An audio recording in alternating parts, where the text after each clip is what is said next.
Hi, it's Dodger. Just wanted to let you in on a little trick that I've just discovered. I don't know how many of you own an Elegoo Saturn II printer. I love the printer. I've been printing all kinds of things with it and it worked wonderfully. But there was one little problem that I've always had with it is that the few times that I have had print failures, I don't normally know about it for hours and hours. You have to wait for ages. In fact, in some cases, you wait for the print to finish before you can tell whether it's failed or not. Well, I've come up with a solution to that, and I think this may already be built into some of the newer 3D resin printers.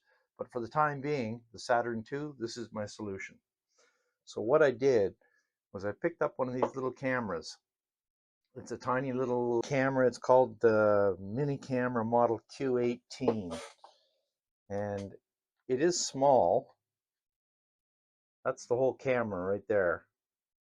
Now it also comes with a little stand that attaches to the bottom of the camera with a little sticky bit on the bottom there that you can use. But I find that the stand is a little bit too high for my use, for using it on my printer. And what I want this camera to do is I want it to just barely look over the lip of the resin vat. So when the build plate lifts up above the resin vat for the first couple of centimeters, I can actually see inside and tell whether the build is actually sticking to the resin plate or not. So I'll show you how I do that. So there's my Saturn II with a slight modification. You may notice over here there's this little gray box that was never there before. I 3D printed that. It's a little gray cube that I made. It's 15 millimeters by 22 millimeters by 19 millimeters, and it's just the right size for the camera.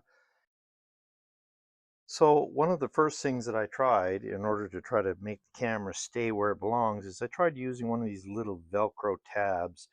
They're little Velcro circles that you can purchase with self-adhesive on either side. But I found that the Velcro wasn't strong enough. It didn't hold the camera steady. So instead, I decided to go with, now I'm not sure what it's called elsewhere, but here it's called alien tape.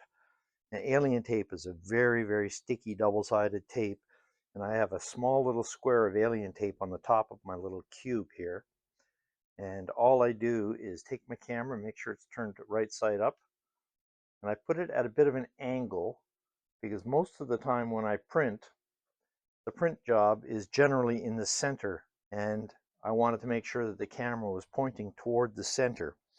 Now these little cameras, they're completely wireless. They have a battery built in that's good for about 6 hours, and they're Wi-Fi, so you can monitor your print while it's printing.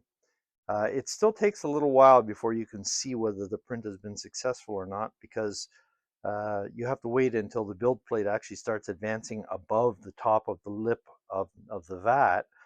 But even that generally takes 20 minutes to a half an hour. And then I can tell almost right away just by looking at my phone whether or not the build has stuck to the build plate or whether it's going to be a failed build. And I can keep an eye on it throughout the build.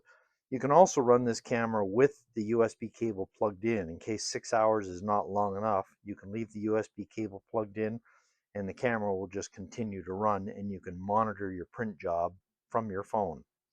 So this is something that I think should be built into all 3D printers, and I suspect that many of the newer 3D resin printers probably have some sort of a camera system built in. If I were to design this myself, I would have put some sort of a small window in the side of the vat, some sort of a clear section in the side of the vat where the camera could actually see inside the vat instead of having to wait until the build plate raised above the lip. But with the Saturn II, this is the best we get. So far, I found it works beautifully. I'm not going to bother giving a demo print here because it takes too long, but just suffice it to say that having that little camera there has saved my bacon in a couple of different prints where once the build plate finally did raise above the level of the vat, I could actually see underneath the build plate with the camera and see whether the build was actually sticking to the plate or not. So far, I haven't had a failed print, so I'm not exactly sure what it looks like if one fails, but it's been working wonderfully for me so far.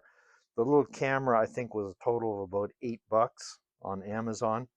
and whatever it cost me to print that little cube that the camera is sitting on.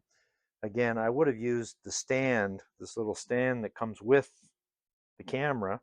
It's got a little piece of double-sided tape stuck to it, and this actually mounts to the bottom of the camera, but it's about a half an inch too high. I wanted to make sure that the lens of the camera was right at the edge of the build plate so that I could see whether the print had failed as early on in the process as possible.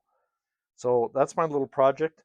I'm calling it my PFEWS, or my print failure early warning system. So if you're interested, the PFEWS, just let me know, and I'll give you whatever details you need.